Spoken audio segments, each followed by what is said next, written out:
And we'll go to the kind of a next question after this one last point. One of the first exercises in cyclomancy, and no one gets it. How do you not get this? I find people asking me this question all the time. He'll tell you, take a bowl of hot water, a bowl of cold water, put one hand in each one, and perceive, which he'll say, make the hot water cold and the cold water hot. These Negroes think you're supposed to change the goddamn temperature. Who the fuck are you, the Green Lantern or some shit? That ain't happening. What you're supposed to do is try to question your perception. What is hot and what is cold? What's cold to you may be hot to me. What's hot to me may be cold to you, which means there's no line in the sand that says that's hot and that's cold. That's clearly a case of perception. Oh, it's cold in here. No, I feel great. So understanding that is perception, but is one of the things we tricked our mind into believing hot is hot and cold is cold, based upon your definition of temperature, is trying to tell you to break that line down. And that's really the trick here. What it is you think you are as a human being must go to, what the fuck is that noise? To raise up the spirituality in you. You're really destroying your thought process. When you say I'm destroying panic, it's not the physical that you're doing. That's going to happen. You're destroying what you think panic is, what you've been trained into. You're trying to question that constantly. And that's the trick. So this book here, which is now all over the web, I do still sell PDFs. If you just the guy who just can't find PDFs online, if you're not that guy, you know what I'm saying? Well, you could come get it for a good, I still sell it the same cheap price I've always had, because I introduced it to the game, so I feel a little bit personal. But ultimately, if you're good at getting it, you'll get it. You'll find it, get it, enjoy it. But and we'll go into the next question, and I'll tell you some of the benefits of the book as well that when I dealt with it. Okay, excellent start, man. Excellent start. Make sure you'll get that PDF online, family. Cyclomancy. Before we continue, before I forget, I want to give a shout out to everybody who bought my mother's book. Oh yeah. Shout out again. Kayla Petey in the Forest. Kayla Petey in the Forest.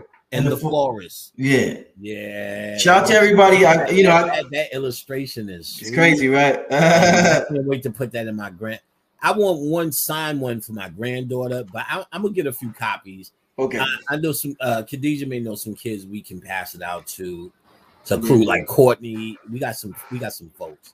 But excellent. I want you and your sister to sign your mother's book for my granddaughter. Definitely.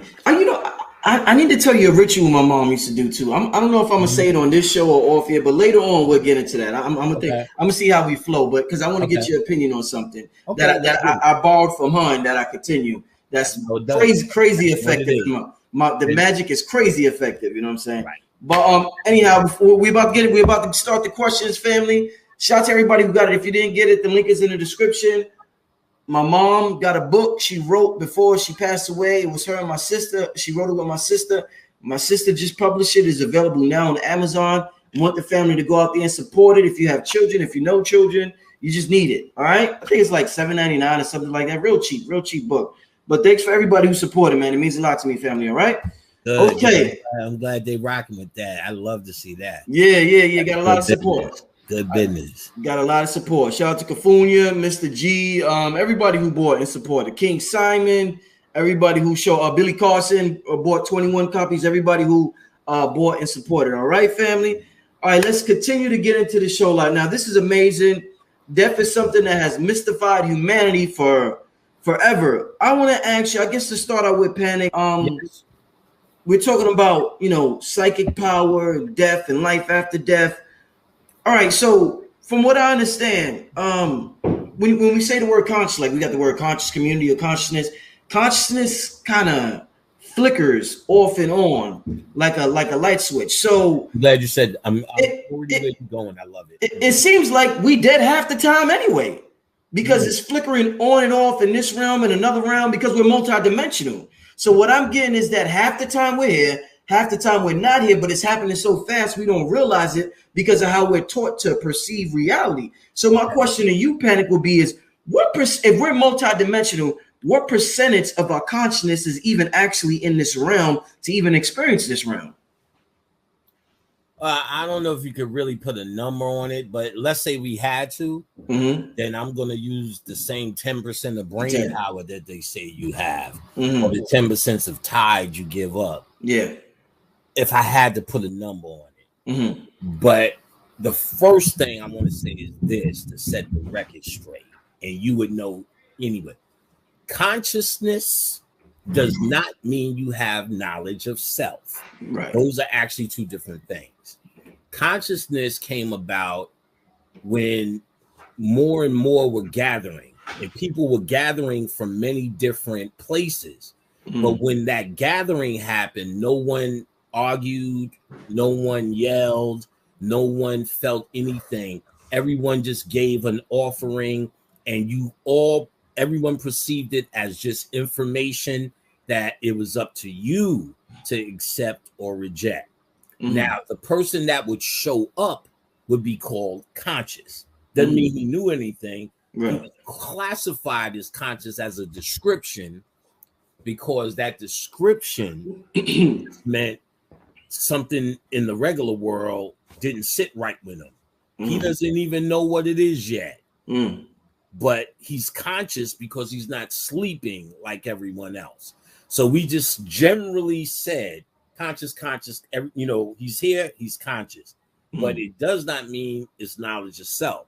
So anyone who says they're conscious may not be on the up and up, on the level. You can't just say because they say they're conscious, somehow they represent everyone in this chat room, all the people that study so hard, that do get the books that we talk about, that do follow, that do show up, that are aggressive and do the work. So, knowledge of self. If we're multidimensional, I started to realize what happens. Let's say they tell you Panic comes home and makes a choice for lunch. Every particular choice he had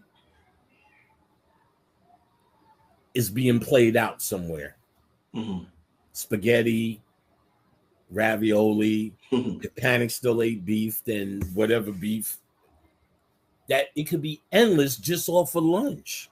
Doesn't make sense that all of these people are living off of the lunch thing. You got to think a little bit. And then after lunch, we do the same thing all over again for dessert. And if I take chocolate mousse, that's a whole nother life path. Versus, nah, that doesn't sound right. See, we hear these things, and I try to always get students to use their own mind to follow it through. It doesn't sound right just on the surface, which means you have to dig more. And when I dug more, I found out, boom, waves and particles. When they talk about the two things, they say when you observe, they turn to particles. Remember that? And when you're not observing, it's quantum or waves. So if all of those things happen, it's all just data. You're not living it out. What you're living out is what you observe. So there is a Panic that lives in the street, a Panic that has flying saucers, does cartwheels, goes to Central Park every day, Panic who doodles in a cup and plants. All of that exists as data, as zeros and ones. But I, who observe, can become any of those guys with my observation. So I'm pulling from data And all of those possibilities are there in a quantum level. There's no panic on this planet, panic, virtual Earth number 4,732. Panic the doctor. To what end? So when do you die? Does Panic the Doctor dead when I die? Do all the panics die? Do I get peace? How can I get peace? Where's my soul at? How many souls do I have? And that shit don't add up. When you start saying we live, yes, it's happening, but if we're not observing it, it's not being played out. It's like data. So everything we possibly do is data. Panic, who did the panic, and all them choices, it builds up into zeros and ones. My observation or laws of attraction can make me that dude. That's why when you were 18, you were one individual. And then when you was 25, you was a whole nother entity. It's like your attention went from Rich, who liked the New Jack Swing at 18, to Rich at 25, who was all about that Def Comedy Jam life. Then Rich at 30, you know what I'm saying, who had his office gear on, you know what I'm saying? That kind of shit. Then Rich at 32, 33, who said, hey, listen, so I don't even want to say 33. I am not and don't know shit about Mason, nothing. I'm not connected to that. I do not care. That is folly to me. Like, what are we going to do? Go there and talk about, well, you know, whatever. But ultimately, I don't want 34, Rich, might have said, oh, this information. And you were observing a new Rich. So where was that Rich at? Where was he waiting at? Was he living out a life somewhere? No, he's here because you seen in your mind who you wanted to be. I want to study this shit right here. This is interesting. What you're doing is now changing your consciousness to another parallel dimension. And it's being played out on this grand stage of Earth. There's not many Earths. I don't know. Right? Because I don't know. These are things we really don't know, to be quite honest. But we have to speculate how I just speculated. So, yes. Panic, when we change our consciousness to parallel dimension, like you're a different entity right now because of, you know, your level of awareness than you were when you were young. So should you not share that past from that entity you were when you were young? Because this version of you didn't experience that, because this is a different version of you. So well, does that eliminate your past? All you though, but let's not forget, they're all you. It's all your data. It's like my computer has data. You ever get your laptop? How the fuck did this get full? But you're not utilizing everything at once. When you're using Word, you're not using the internet versus playing a game versus Netflix versus whatever. So you're doing one thing at a time. In the computer, there's your hard drive, which saves all your data, then RAM memory, consciousness, subconsciousness. Computer stop. Consciousness, subconsciousness, right? So in your subconscious are all of these panics. They're all me. Right. So the little young panic is still connected to this guy. Or if I was a doctor, that guy. Or if I sold hot dogs in Central Park, that guy. You get what I'm saying? That would just be the path I chose. So you're choosing your paths.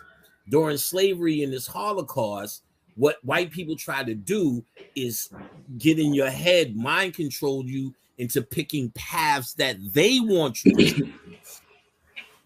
They want you to act like they want you to act. So you normally would be who you're going to be. You shift parallel dimensions all the time. You're not the same guy.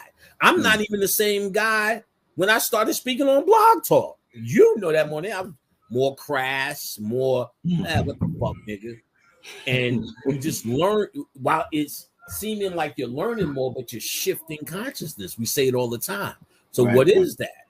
You're going into your hard drive and putting something in RAM that you now know is better. Or we say it this way: we're going into darkness and bringing forth a new light. So, Rich, you're much smarter. You're much wiser. That's what your parents said each time they seen you grow from each stage. You know, oh, you got so tall. You growing a mustache. Look at his shoulders. Remember that era? And then afterwards, oh, look at Rich. He looked like one of them boys from outside with all these sneakers. With the do-rag. Yeah, I remember. Yeah. Develop, but what you're doing is actually seeing who you want to be. I remember saying, wow, I like these cut-up jeans. I'm going to start cutting my shit up. I'm going to be that guy. And then, you know, before you know it, wait a minute. How am I dancing to house music? Let me take off some of this cut-up shit. But you know, it's all you. So this is really the paths that you're choosing. And that's really the key. There's no way all this shit is being played out where. I mean, to what end? Like, you're going to meet another Panic. Hey, I'm the dark side Panic or the light. I'm the church Panic. No, I could have been the church Panic here because this is the stage. So all of those particular parallel universes are in you. And you bring them out with your attitude. I want to be a butcher, a baker, a candlestick maker. That's all. I don't see nothing that said anything different. Again, a lot of this shit, you have to use your own mind because no one just wrote it out. There's about 4,557 Earths, and you're on every one of them, nigga. Deal with it. No one said that anywhere. People are saying this and saying that. So then when I know it's not the way people are saying straight out. There's a parallel universe with every choice you could have made and all the choices in your grasp. That's endless. Should you go to the bathroom in 3 minutes or wait till after the show? And then that's a whole life that spewed off. I don't doubt it, but it's all up here. And if more major things are what you change and not bathroom times, you know what I'm saying? Am I going to stop eating beef? You become a new nigga. You're pulling, that guy exists. That's why you can see it up here. Yeah, I don't really like it. I don't really eat steak. Hamburgers, the only thing. They got turkey burgers, veggie burgers. That's you really magnetizing that, or you really just retrieving the data. What you're doing is being able to see that guy. You're asking him to come forth and be a part of this. You're asking to observe it now. It's in its waveforms. You're asking to look at it. I see this guy. You're starting to look at it. The same way when we start seeing bad shit, oh, this shit is not going to work, oh, this and that, we say, stop talking like that. Stop thinking like that negatively, because we understand innately if you can visualize it, you're giving your attention to it, and that's what makes it in this world. That's what brings it to this world. I see nothing outside of it. Again, you have to forward think with that, channel with that. That's nothing I've seen in the book where I can say, look, nigga, go read it. But it sounds solid to me until I find something else. And that's the key. If I find something else greater, I'll throw all of that away. But until now, that's the best I got on it. You know what I'm saying? Dope. Right. In terms of, yeah. Because what I do know ain't no goddamn, it'd be fucking uncountable niggas, you know what I'm saying, walking around. Yeah, no, definitely. Right. But, you know, we're talking about, you know, psychic powers and stuff like in the book Psychomancy. Right. You know how growing up we always heard if a person starts to lose their hearing, their eyesight pick up, or if they start to lose their eyesight, their hearing picks up. Right. Is it like that with your intellect and your intuition when one is up there, the other one's down? Or when, you know, if I got a high intellect, it's kind of hard to have a high intuition, or if I have a high intuition, it's a little hard to be intellectual as a lawyer or some shit like that. Is it like that with that? Very fucking on point question. Hells to the year. Kenny Manza was my assistant. This motherfucker was so and is I call that nigga Data. He's Black Data. Data. Star Trek. Yes. He is Google standing. And that's how he always was. Mm-hmm. In fact, that's what made I said, Kenny, the Shy Lights 1953. He just like, damn, nigga, like, how you know that? Shit. And then he'll add some erroneous information like data. Yeah, well, you know, they used to have a beach, you know, right off their property, and they used to do nigga, the Shy Lights. So he was real logical, and that's why he sat with me, because he did have a spiritual breakthrough. But he's been coming around again lately, and there's a lot of data going on. But I could see he now maybe understands the two. And it's hard, like people fall into logic as a safety net. Logic is what we call intelligence, but it's a product of the ego. And so spiritualists are really,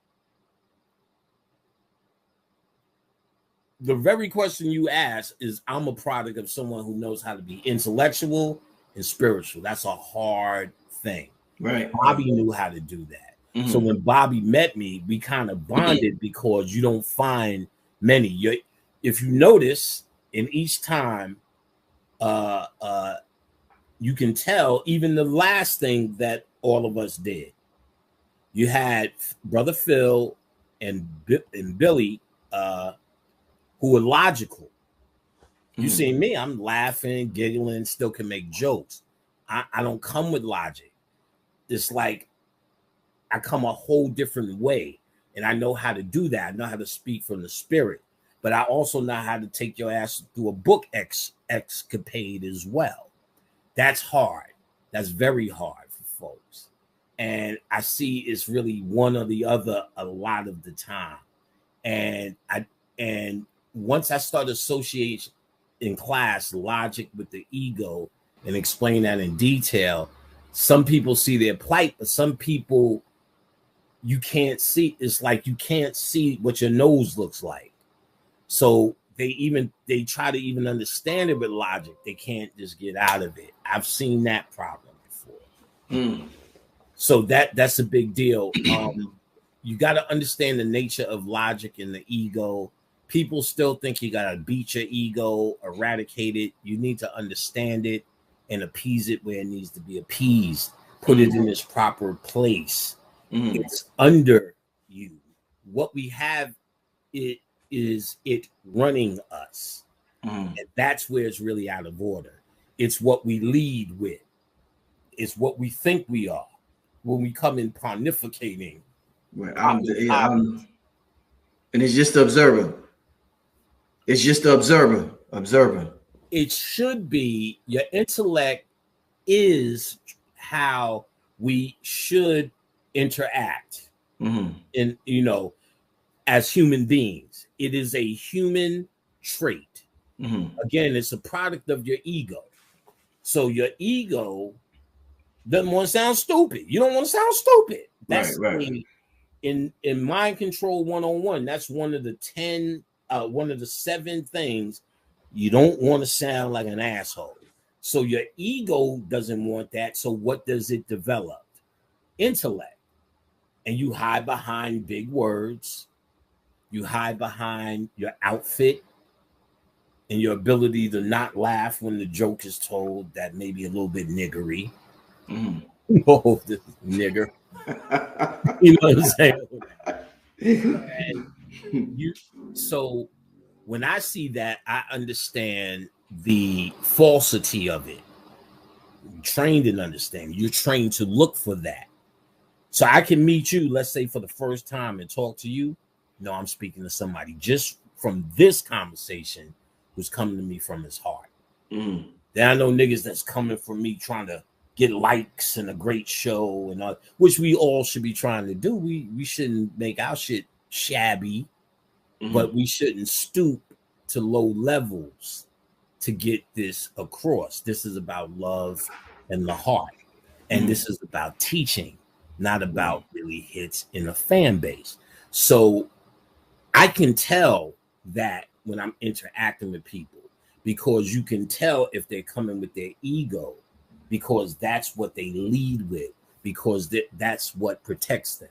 When they're coming with their heart, they'll sit openly, like you always sit open. They're more relaxed, you mean? They'll be more relaxed, but your chest is open. Okay. Because where you're coming from is here. So you're not blocking it, you're not doing this, you're not doing that. You'll come and you'll be like, yo, panic, or yo, panic, or yo, whoever. You always do it. And then the intellectual dude, he's this dude. Like panic. You know what I'm saying? So panic. You'll see him do this too. You'll panic. You'll panic. They're trying to show in their body language that because they're really scared they're going to ask me something that I'm going to say something to embarrass them. So this is a nervous feature.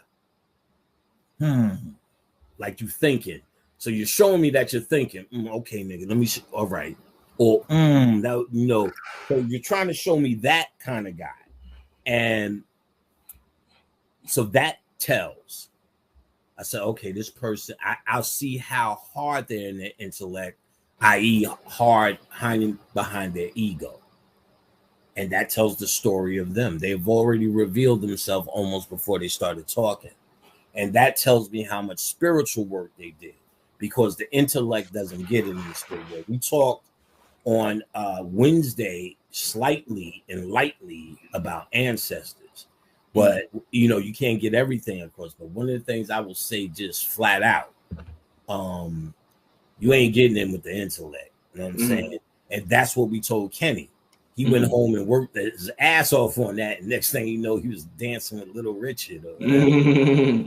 He's like, Lucille. You know what? I remember you saying that, Panic. I remember one time I might have been watching Love and Hip Hop or something, right. And there was this dude there talking. You know how they do the interviews in the interview room where it's just them, right. And he kept. Let's say it's Peter Guns. Let's just say Peter Guns. And when he was doing the interview, he kept referring to himself in third person. Right. So like I'll be like, yo, I went to the store. Instead of that, he was like, Peter Gunn said this, Peter Gunn said that. So nigga dude do that.